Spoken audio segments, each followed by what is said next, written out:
and this is a lovely audience to address, I must admit. Good evening, everyone. And today what I'm basically planning to do is to talk to you about the experiment that I have been conducting at the Indian Institute of Science with my course Mapping India with the Folk Arts. So you must have, understood India from history, from geography, politically, how you understand India in all these disciplines. What I'm trying to do here in my course is that to understand the country with the, living, vibrant folk art and craft of the country. And the second part of the course explores, it tries to establish or facilitates dialogue between art and science. And how I do that, let me, show you.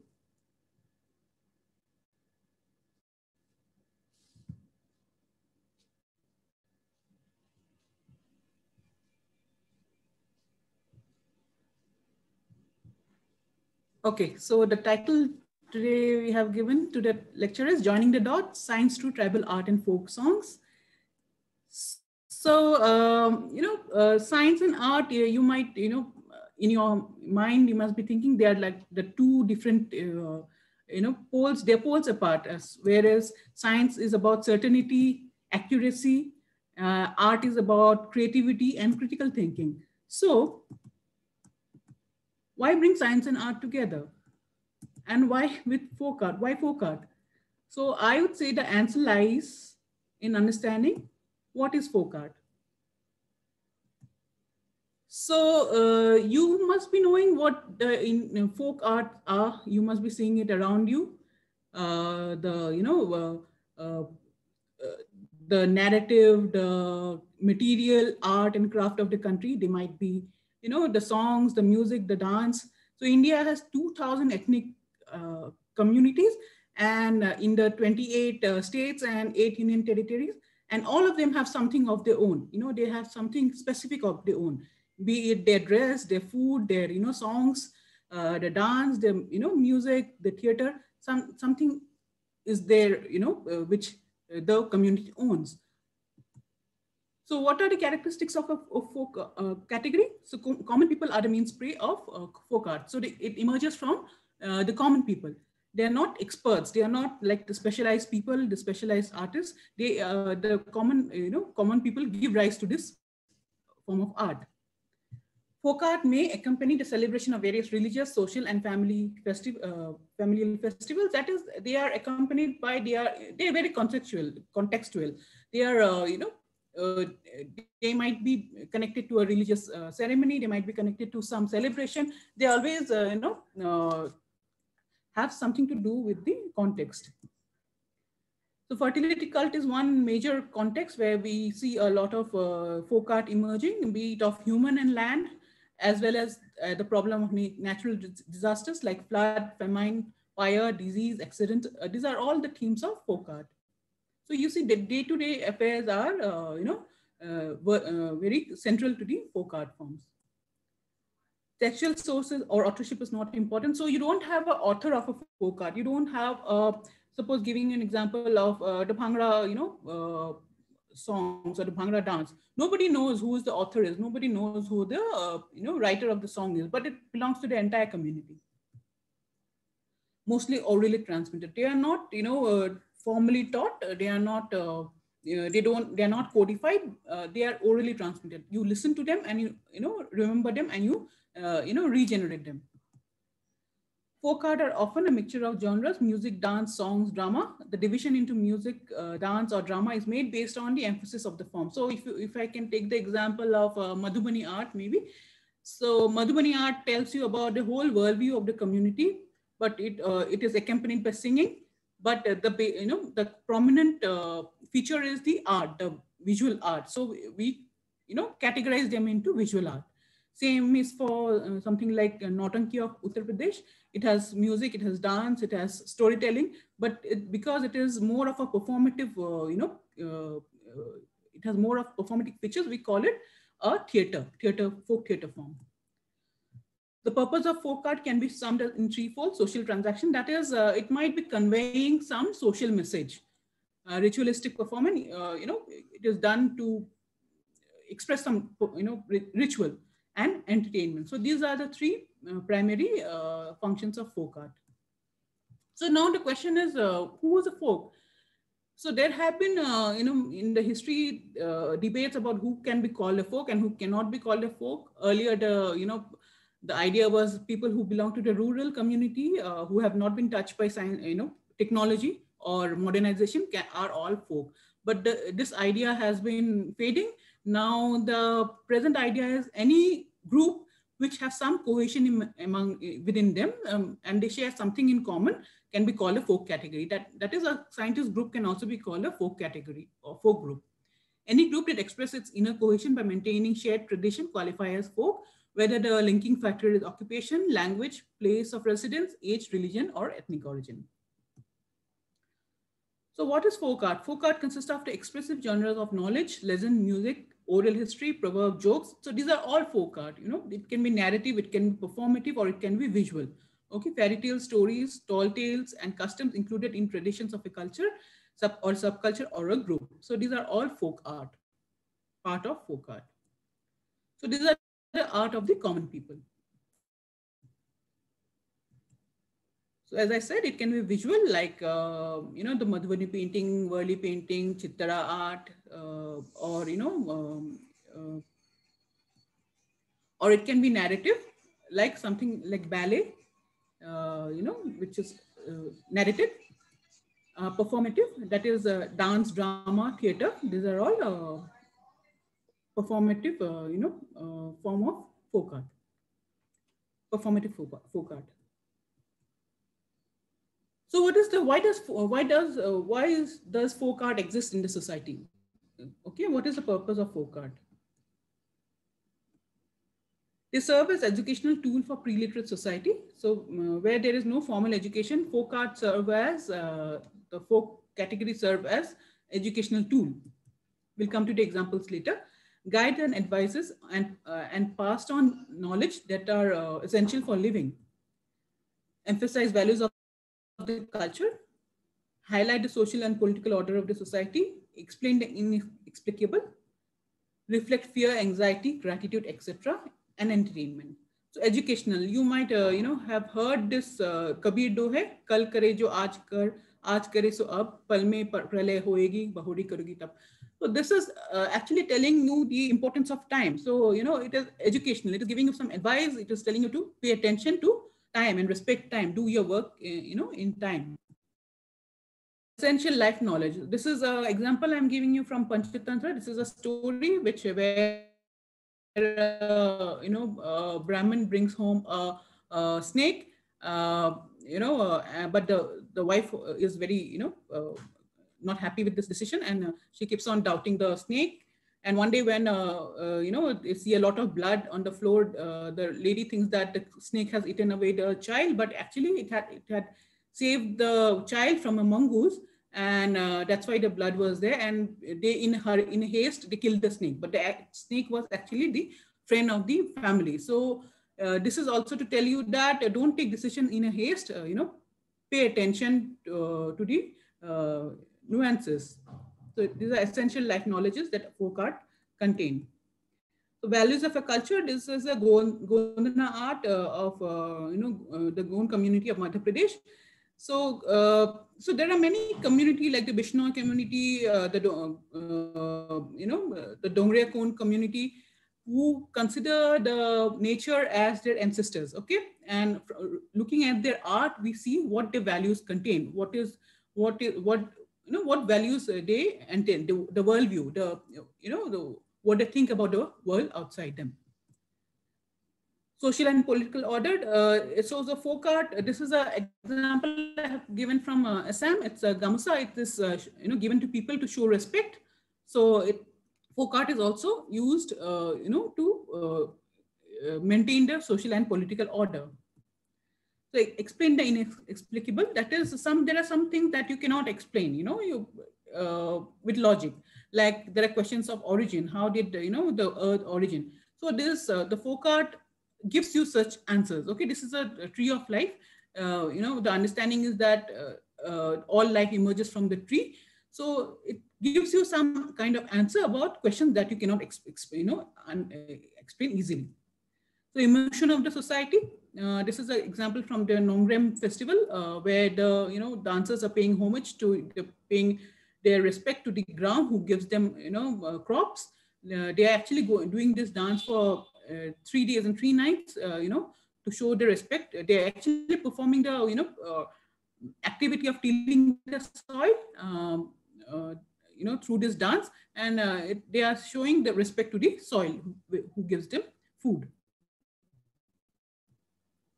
Entertainment. This is a Bhan Patel from Jammu and Kashmir, where a Bhan would talk about the political order or the establishment and make fun. And, it's a release kind of you make fun of the establishment, you make fun of the political order, and get some release from the overburdening situation. So these are some of the purposes of folk art.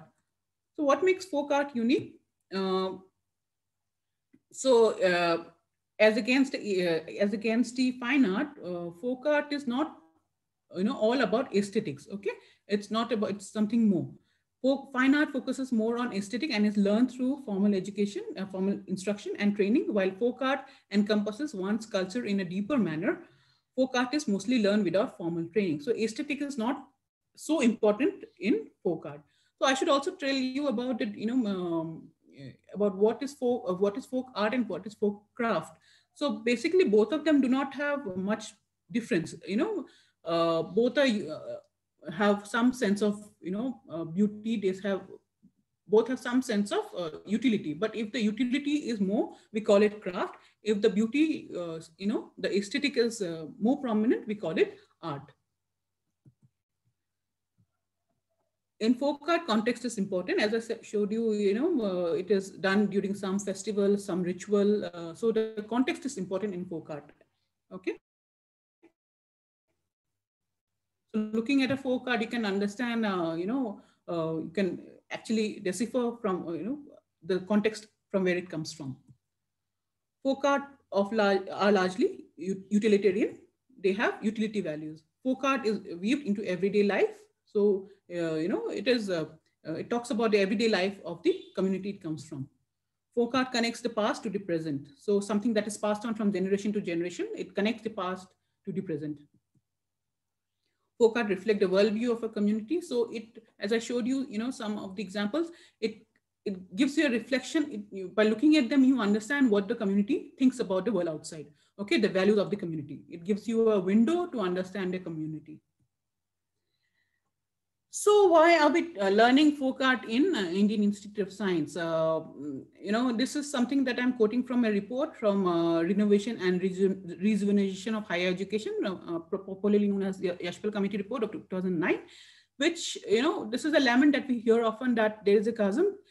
The natural and the social sciences don't talk to each other. And as a result, we don't know what is happening. And there is a sense of suspicions, what are the scientists doing? The humanities people would think, and the scientists would think what the social science and humanities people are doing. So there is a chasm, and this has to be somehow mended. A key problem haunting higher education in our country is that strict separation between study of natural and human world, leading to two cubicalized domain of knowledge, the natural and the human science, which are in turn internally dominated by stratification of expertise with deep chasm in between. So this is often a lament that we hear, that the domains of knowledge don't talk to each other. So my attempt with this course was to somehow see if we can establish a dialogue between the natural and the social sciences, to have something that both of them can call their own. So aim of this endeavor so also the understanding is that we know science as something that is, has a deep impact on society. This is the domain of knowledge which has the potential to immediately and very effectively, affect the society. And that is why there is a need, there is a,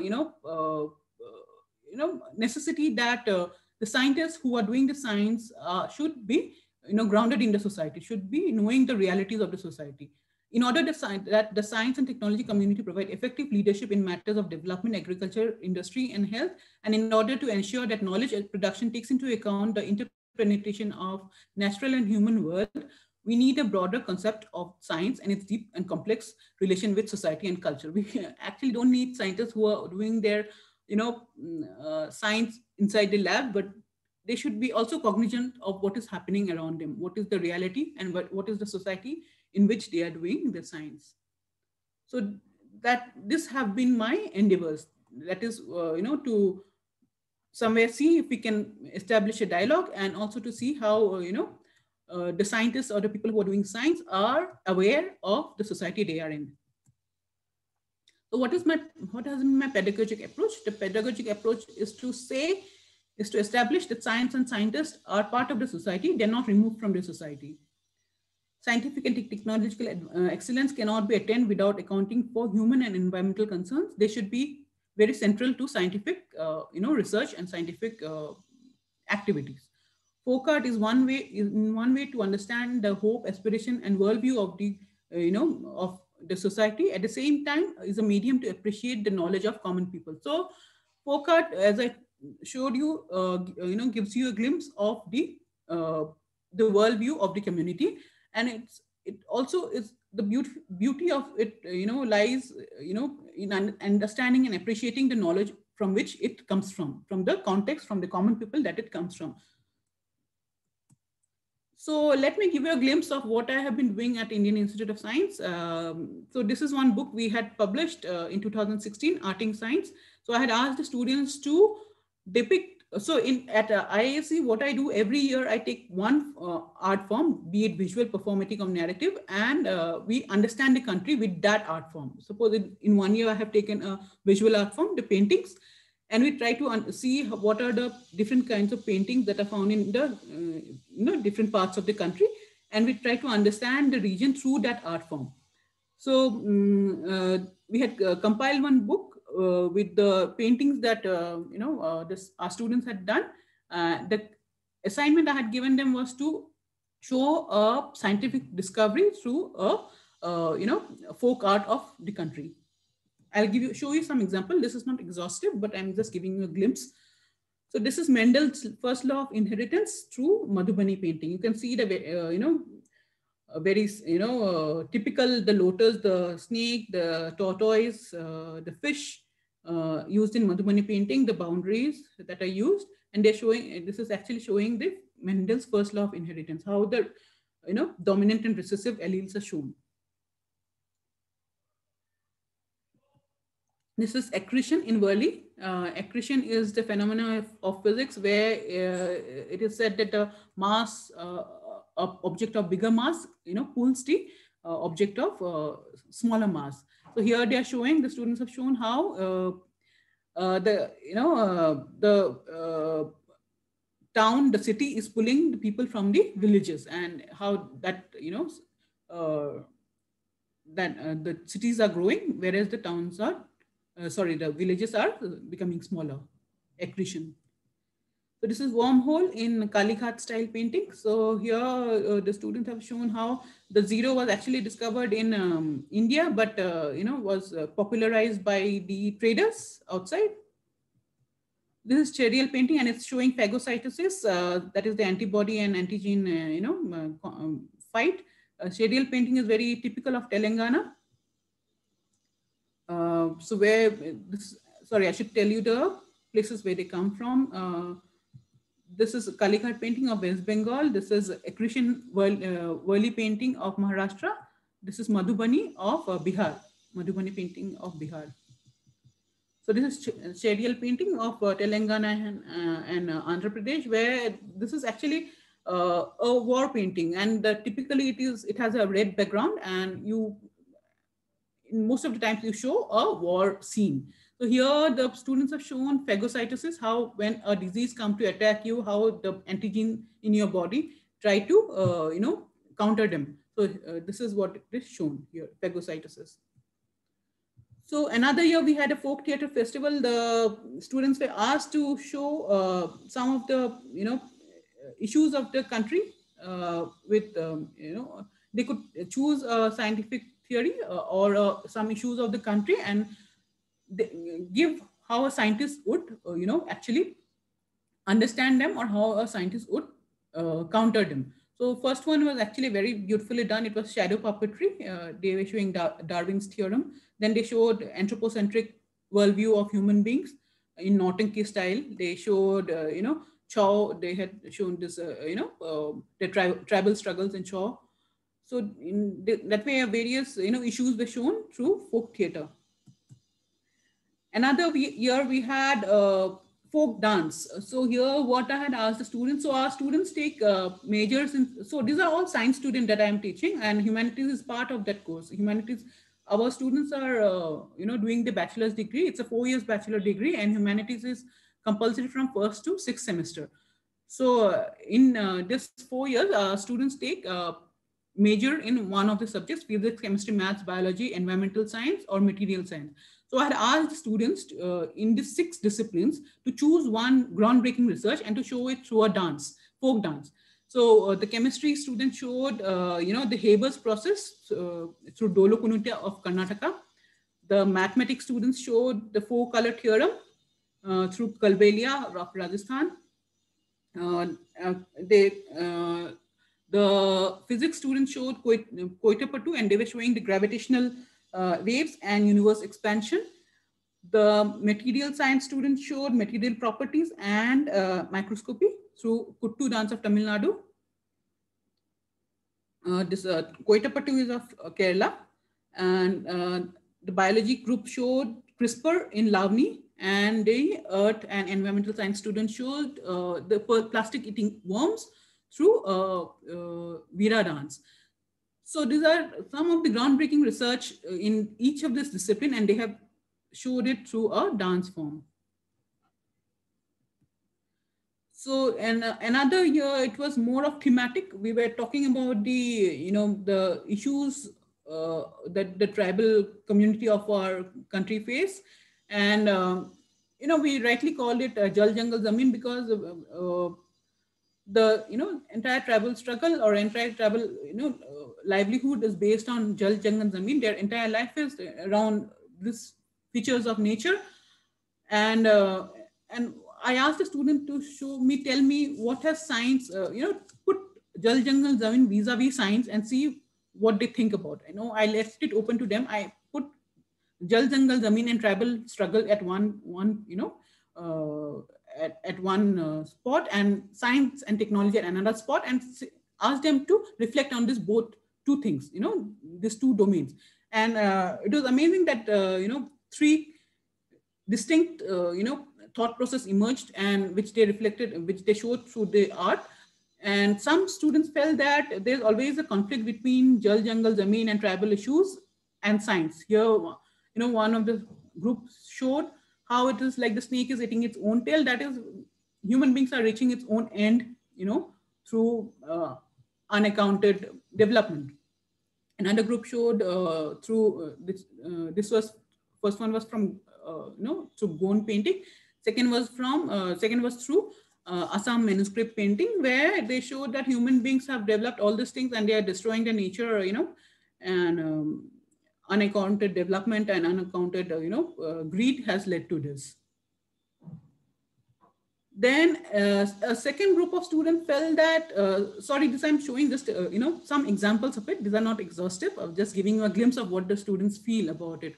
So another groups of students felt that there's confluence, that science technology can very nicely merge with the, tribal issues of the country, like, and also with, nature, the Jal Jangal Zameen. And see if with the, in the first example, through miniature painting, they're showing cloud seeding, how, science and technology can rightly influence the environment.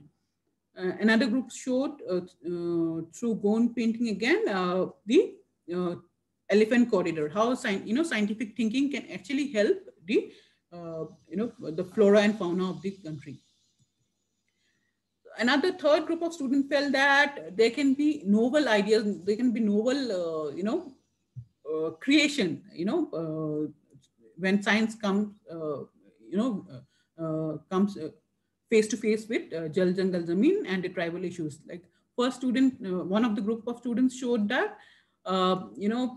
through this Pichwai painting, they showed that how DNA can be, mutated to show to bring drought-resistant plants. Another group of students showed the discovery of the Carnot engine to give, maximum energy. Another group of students showed how science and technology has actually helped to, restore the coral reef. So the first one is through Pichwai painting. This is Chitra painting, the orange background, and the third one is again Gond painting of Madhya Pradesh. So I think my time is getting over. So I'll leave you with one song. So this was another group of, okay, after that we have done a few more, groups I have taught. And some of, in one group I had asked the students to detail the folk tales from a scientific perspective. If science was a major, domain, how would the folk tales change? For the want of time, I'm not giving you examples here. And another group that recently concluded, I asked the students to give analysis, scientific analysis of the folk recipes, food. So I'll leave you with one song. So this batch was asked to talk about the scientific processes, the inner nature, through folk songs. So this is a boatman song of Kerala, and they are talking about the water cycle.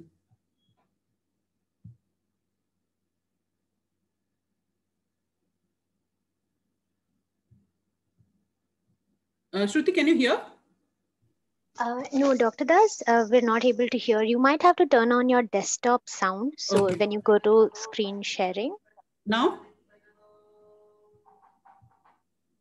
Can you hear, Shruti? No, I can't hear anything. Yeah. Can you increase the volume, please? Yeah.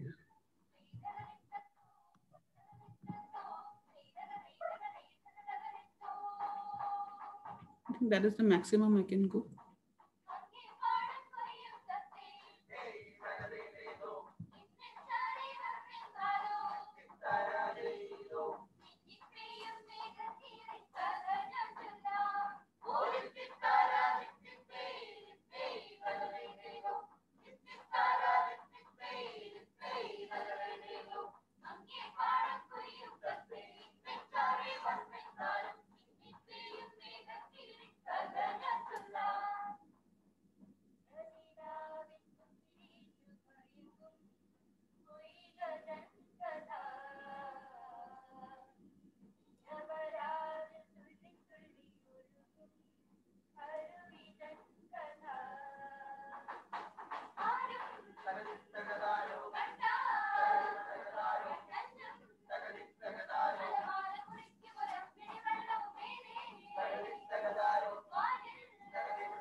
Okay, I'll end with that, and we can take some questions.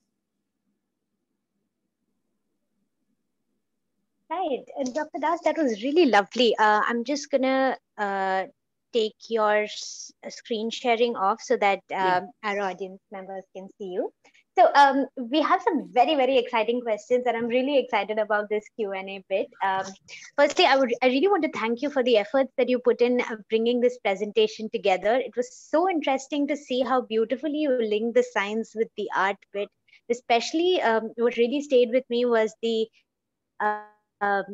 Madhubani art that you showed, relating it with the Mendelian inheritance. That really stayed with me. It was so fascinating to see, and thanks for sharing all the visuals of all the students at IISc presenting us a dance uh, to explain science. I think that's so interesting.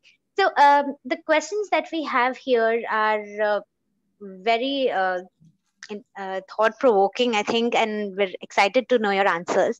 The first question here is, how can we use folk art in rural and underdeveloped areas? So this is something that we're working on in Bangalore, which is a city. How can we take this to rural areas in India? So I think folk art has a lot of potential. Folk art, why I say this is because folk art is very close to everyone. I, for one, I'm very close to the art forms from my own state, from Karnataka also. They have this potential of reaching out to the masses. So if you have any, issues to be conveyed, I think folk art is a very, very good medium. And I have seen the government, some of the government, agendas also being, uh, conveyed through folk art. The early, art has been used by the health department to talk about how, certain disease prevention and, all those issues. So I think we should all use these, art forms which actually belongs to the community to talk about issues, to convey the issues effectively. I think they have a very big potential. Oh, wonderful. Okay, so the next question that we have here is quite good. So, one of our attendees is from ISER and said that we are not very encouraged to do cultural activities, nor do we have separate credits associated with these, social activities in our university. So, how Mm. do we encourage science institutes to give more courses and credits for extra co curricular activities like these? What is your take Yes. on this? So I think at IISc we have been lucky. We it's not much. It's just 9 credit in this 4 year undergraduate course, but still it's compulsory. All the students have to do the humanities. They have to take this humanities subject. It's not optional for them. So I thought ISA is a passion after IISc, and the humanities should have been important portion. It's sad to know it's not the case, but I think it will slowly change. And yeah, I can only say that our students are lucky that the curriculum has been designed this way. That takes me to my next question. So we've been asked here, how exactly did what is your take on incorporating humanities in a science institution at an earlier stage in undergrad? How important do you think it is? I think it's very, very important because okay, I should say I start my classes. I am lucky to take the first class of the first undergraduate semester, and I start my classes by asking the students, is humanities important Yeah. for the science student? And 50% of the students would say, no, it's not important. We have come here to do science. Yeah. But 50% do say that it is important. But by the end of the 6 semesters, everyone thinks that how humanities is, important. It gives you a grounding in the society. It makes you understand the society. And you're not doing science in vacuum. You're not, just doing your science in your lab, but you have to face the society. You have to work for the society. So I think it should be nicely integrated, not just something that is, superficially there just to, fulfill some, criteria, but it should be well connected, well, integrated in the science, curriculum. It's very important. Otherwise, we'll be having scientists who wouldn't, care for what is happening around you. Oh, very important. Like, I mean, I think the whole idea is to bring together science and society, and that is Yeah. what you know. The course that you have designed is aiming to do. Which takes me to my next question. It says, what was your inspiration behind developing a course like this? What drew you towards combining science with art? Because I do know that your background per se is in hardcore science. Yes. So, Yeah. what drew you towards this? So my background, I have done BSc botany. Then I went on to do cultural studies. But the cultural studies that I did masters in cultural studies. The MA program there had a big chunk of folkloristics, but there were other things as well. So I did my PhD in a completely different subject. I did on ethnic assertions of Assam. But when I was asked to design a course for the undergraduate students, I thought that I should give them something that is hands-on and they see around them, and they can uh, you know they can feel it, because these are very impressionable students of teenagers who come, and they are at the stage of becoming adults, and they should be given something that they can relate to. So that was what my intention was, to make them understand the necessity of, one was diversity. We should also respect and understand the diversity of this country and the beauty of this country, and through live and vibrant things, not textual, not Yeah. but something that they can see, they can feel, So that was my inspiration, to make the student understand the diversity, make the student appreciate the country with the living objects, dynamic So objects. that's very fascinating, Dr. Das. You have spoken about what inspires you, but the stereotype that surrounds scientific institutions is that everything is associated with a laboratory, with hardcore research. There's no time to do anything outside of the lab work that you're invested in. Now, how exactly do you convince your students to take part in activities like these, where they might be thinking that they're here just to do science? Yeah, so it is a little, they need a little bit of convincing, a little bit of push, but I make sure that they do it. These are like assignments. These are like their, final exam. So they have to do it. But they enjoy it. It's not that they don't enjoy it. They, at the end of first, they'll say that we can't do, ma'am, dance. I have never done in my life. But I said, this is your assignment. You're supposed to do this. Then at the end of it, they'll come back and say, this is my first time I have done dance and I have enjoyed it. They need a little bit push, but at the end of the day, they enjoy it. That's what I have felt in all these 7, 8 years that I have taught at IISc. So And I Shruti, I think should that's also what tell you this. matters. I should also tell you this, that somewhere there was, questioning. I mean, I would question myself whether I'm trying to appropriate the folk art of this country. We are not folk artists. We are not from the community that we are, trying to, represent. But the beauty lies there in the folk art. The beauty lies there that it gives you a lot of flexibility, and we have this. I bring the artisans from different Chitra community, Bandhubani community to teach our students to do these art forms. I brought dancer to show them Dolo Kunita. It's not that we are just looking at something and try to imitate it, but I make sure that the artisans, the practitioners themselves come to the institute. They walk in the institute, they talk to the scientists, they make the students learn them. So this has been one of my other endeavor to make the artisans really come and talk to the students. Oh, definitely. That Yeah. that's such a wonderful thing that you just shared with us, because I think the very fact that these folk artists are coming in to Mhm. present their side of the story to the Mhm. students, so then at the end of the day we become sort of the middlemen in the process. But Mhm. when you actually have someone from the field speaking to these students, it becomes so much more interesting and relatable, I would say. Yeah. Okay, so the next question that we have here for you is, how exactly do you see initiatives like these busting pseudoscientific or unscientific news around us? How effective do you think folk art or tribal art can be? In response to this question, I just have to say that folk art or tribal art are very honest. They're honest to the core. There's nothing superficial about it. They are grounded in the nature. They're grounded in, moral. They're grounded in the values, talking about the environment, about the nature. If you appreciate them, you really appreciate the truth. This is all I have to say. That's really lovely, and that came straight from your heart. I can see that. Yeah. So, okay. So the next question that we have here is: does communication of scientific ideas through folk art, say for example dance or music, only involve non-verbal communications? Are there any language barriers that need to be overcome? Because No, actually, what the song I played for you, that was an example that I encouraged the students to use vernacular language from the community they come from. There are songs where they have written in Odia, they have written in Kannada, they have written in Malayalam. So I asked the students to use their own languages, and that is the beauty of it. To using your own language and developing something that is new. So I encourage them to do that, and the results has been fantastic.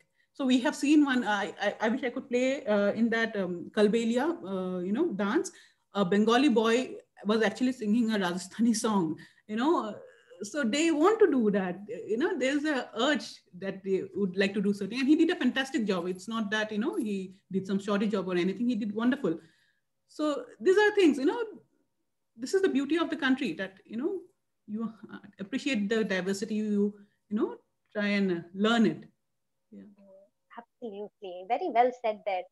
Dr. Das, we have received so many questions for you. Obviously, our audience was very, very impressed by our talk, but unfortunately, we have to move on to our next session.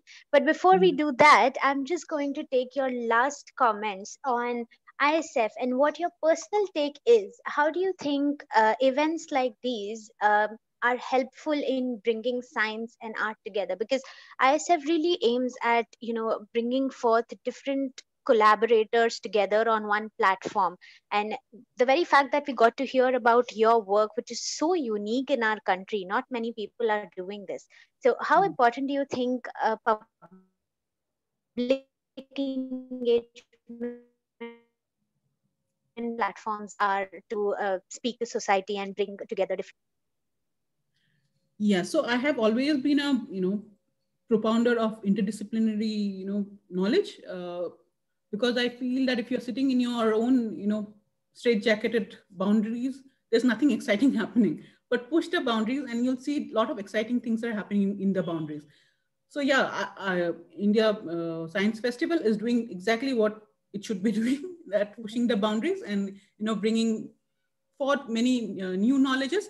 Yeah, there'll be doubts, of course, like I used to have while giving an assignment to the student, whether it's a right thing to do, whether the students will be able to represent, what will be the response from the scientific community. Am I trying to do something that I should not be doing, touching the folk art in one hand and touching science another hand? Both are like two complex domains of knowledge. Am I trying to do something that I should not be doing? These are questions that will emerge, but we have to keep on pushing boundaries.